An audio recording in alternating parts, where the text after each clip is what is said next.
Today I'll be showing you how an average human travels across Hyrule. Have you ever tried to travel across a vast landscape where anthropomorphic lizards try to kill you? Or perhaps ever found yourself stomping through a gelatinous mess of liquid hate? Wanna go visit Grandma? Too bad! Your horse just got flattened by a sentient boulder! If this all sounds like a normal day to you, then hello there, my fellow Hyrule citizen. But for those who might not experience this on the daily, strap in, because I'm about to take you on the journey with me. Now you might be thinking, sure, Hyrule is a little wild, but all you need to do is hop on a horse and ride as fast as you can until you get to where you're going. And hey, you know what? You're right. Assuming you're someone who never has to sleep, eat, feed your horse, deal with inclement weather, look for safe places to camp, pack the right gear, plan around enemy camps, or have any idea how long the trip might take. Or dare I say it, someone who never gets that gurgling feeling deep in your bowels, sweat dripping from your forehead, fear of not knowing where the nearest bathroom is. Actually, that's not that big of a deal. There's not very many people around, so you can kind of just go wherever you want, just as long as you get off the path. Anyway, that's not what this video is about. Point is that traveling in such a dangerous place takes a little bit of planning, and today I'll explain how I do that, as well as take you with me on a journey from Hateno to Kakariko. Oh, and let's not even spend any time talking about the guy who can hit a button on his iPad and float away to the other side of the world, or call a motorcycle down from the sky. Not that I'm jealous or anything. So, first things first, we've got to take a look at our map and figure out the path we want to take. Kakariko isn't too far away as the crow flies, but Mount Lanayru is too big of an obstacle for us to easily traverse. And even if we could cross over to take the Lanayru road, there's a big ol' mean Lionel wandering around, a very skinny road that we don't want to mess with. So the obvious path is the well-worn one that leads down the gradual hill from Hateno, through the fort, past the Ash Swamp, across the Kakariko Bridge, and up the hill to the village itself. This journey takes roughly 2 full days to complete, but I'll tell you more about our stops once we're on the road. It might seem like a simple journey, but believe me, the dangers along this road are many, and it's more complicated than simply sprinting all the way there nonstop.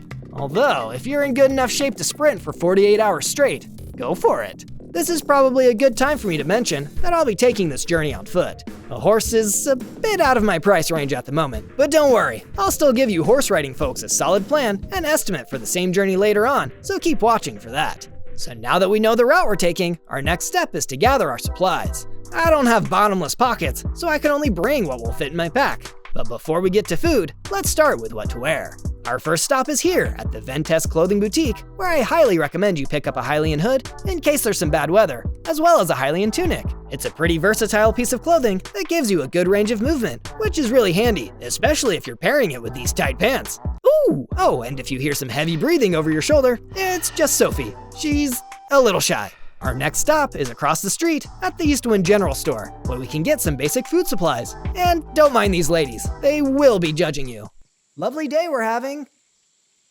Yeah, okay, I'll go die now, thanks. Inside the general store, you've got basic supplies to make several different recipes, like mushroom rice balls and omelets. But the real creme de la creme is the creme itself, the Hateno milk. I don't know what the deal is with this stuff, but you can leave it out of a refrigerator forever, and it never expires. Put that thing in your pocket and spend 500 plus hours running around Hyrule, and it's still good to drink. Can't explain it. Just keep on doing you, girl. You're crushing it. If you don't have too much space for food, don't worry too much, because there will be some chances to forage and hunt on the road. But it's always good to have something on hand, in case you have the arrow skills of a bokoblin.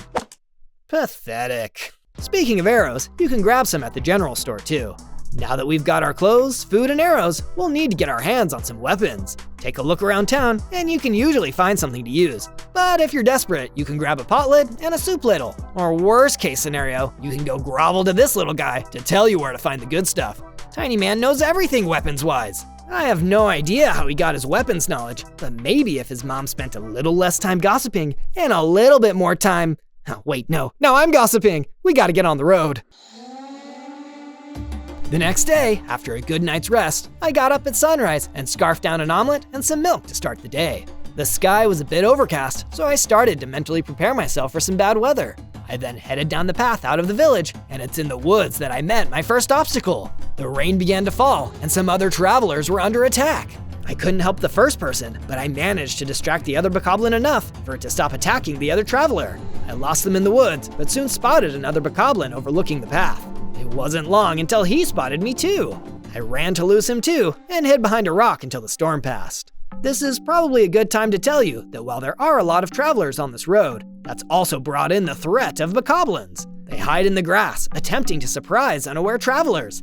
My goal for the day was to reach Fort Ateno, where I could safely spend the night. But I had lost a lot of time dodging monsters and was worried about being caught out at night. And the last thing I wanted to do was face the horror of what crawls out of the ground at night. So I cautiously hurried forward, reaching the fork in the road. I went right towards the fort, while left would have taken me to some monster-infested ruins. I passed several other travelers on my way down. While travelers have brought in more bokoblins, it's also comforting to know that if you get in a tight spot, a friendly face is likely not too far away. And speaking of trouble, I spotted some bokoblins in the grass, so I bouldered the small cliff face to avoid them.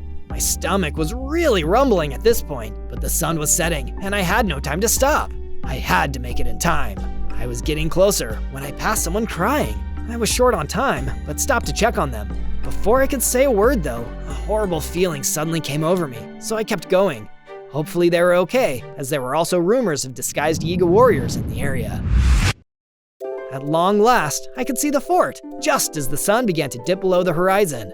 I could also see my home for the night, Caleb's cabin. Caleb is a pretty chill dude who will let any passing travelers use his cabin for the night. Before going in, I made myself some mushroom rice balls in the cooking pot outside. I headed inside and greeted Caleb. It was nice to have a full stomach and a warm bed, but I only had enough food left to make myself breakfast in the morning. I'd have to rely on my hunting and foraging skills if I was going to have enough energy to make it to Kakariko. Before long, it was sunrise, and I left the cabin to prepare breakfast, while Caleb ran off to the nearby graveyard to do some research. I made myself a fried egg and some rice, then washed the whole thing down with some milk. I took a moment to reflect on the incredible history that had taken place at the fort, then headed out. Right away, I spotted a bokoblin hiding in the grass as another early rainstorm started up. I cut through the grass past a decayed guardian to make sure I didn't become his latest victim. The quick rainstorm subsided as I linked back up with the path, and I could also see my soon-to-be victim in the distance.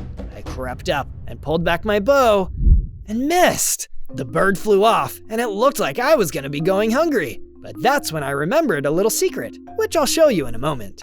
I soon arrived at the Crossroads of Kakariko Bridge, but before I cross, there's two things I want to show you. If you find yourself short on daylight, you can rush over to the Dueling Peak stable, which has some nice beds. And speaking of stables, I spoke to one of the horse riders I passed on the road, and they said the whole journey can be taken in about a day, so I might need to start saving up for a horse of my own. And the other thing I wanted to show you is the solution to my food problem. But first, I needed to take my bow back out and knock that pesky floating bokoblin down into the river. With him out of the way, we can scamper down under the bridge where fellow travelers keep a cooking pot constantly lit for those in need. It's small things like this that really demonstrate the kindness of strangers here in Hyrule. I took a moment to fish and managed to finally wrangle myself some dinner. I was in the final leg of my journey, but still had quite the obstacle in my way.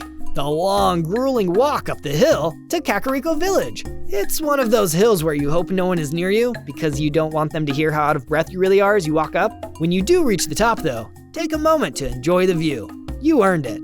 But perhaps I shouldn't have, because once again, the sun was dipping low and I wasn't in a safe place. I started to pick up the pace when I heard the unmistakable sound of dirt being thrust aside. It was a pair of stalked goblins. I ran as arrows hit the ground around me, and I could hear the swish of a swinging club. I was starting to feel hopeless when I finally saw the familiar Sheikah markings, and I knew I had finally made it. As I entered Kakariko Village, the town was alive with the glow of fireflies, which is always a real treat. The village was slowly settling into bed, and I hurried to the Shut-Eye Inn to do the same. I hope you enjoyed this journey from the perspective of your average Hylian, and let me know if you'd like to see more video journeys like this. If there's any other video ideas you'd like to share, drop them in the comments with the words video idea so I can easily find it. And if you see a comment with an idea you like, give that person a like so the idea floats to the top. Thanks for watching, and I'll see you in the next one. Talk to you then.